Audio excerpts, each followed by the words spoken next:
The Republican Party has always tried to claim, at least for the last 20 years, that they are the party of the American military. They are the ones who care about the troops, and the Democrats are the ones who do not support these troops whatsoever. Now, this has never been based on any reality. I mean, Republicans are the ones who in the Gulf War, the Iraq War, Afghanistan, all that, they sent them over there without the proper supplies. They sent them over there with bad equipment that allowed them to get killed when they otherwise would not have had the equipment been fully functional. Actually encouraged them to ask their families to send them Kevlar and things like that. Buy it on your own because we're not going to give it to you. But nevertheless, they've always, pushed this myth that somehow the Republicans are the ones who love the troops.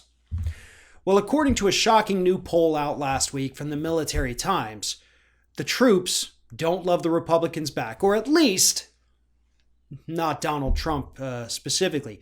Half of the service members polled in this new Military Times poll, half of them disapprove of the job that Donald Trump is doing as president of the United States.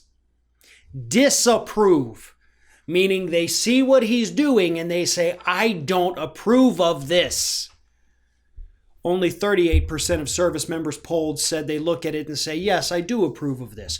This poll, by the way, has a margin of error of 2%, which is a very good margin of error, and it shows that this poll is, in fact, accurate.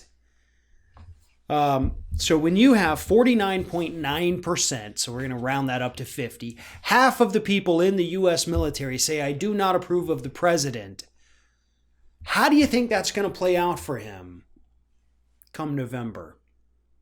Do you think they're just going to be lining up to say, oh, let's go cast a ballot for that guy we don't approve of? Probably not. Oh, sure, there will be plenty of them that do that.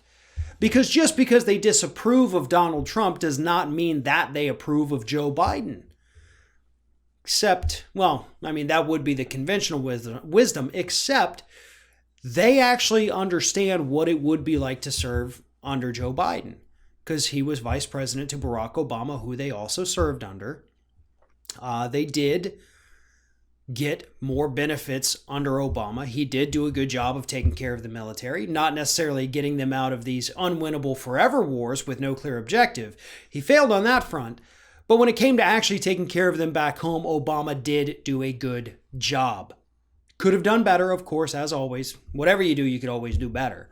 But he did a hell of a lot better than Donald Trump. Donald Trump, and the troops see this, he is embracing war criminals. Criminals who their fellow platoons said, get this person out of here. They do not represent us. We want them gone. That's why we're blowing the whistle on these psychotic murderers. And Trump turns around and pardons them. That doesn't sit well with the military. These are people who live by a code. People who believe what they're doing is right. They believe in the ideals of this country, and they have sworn their lives to protect it.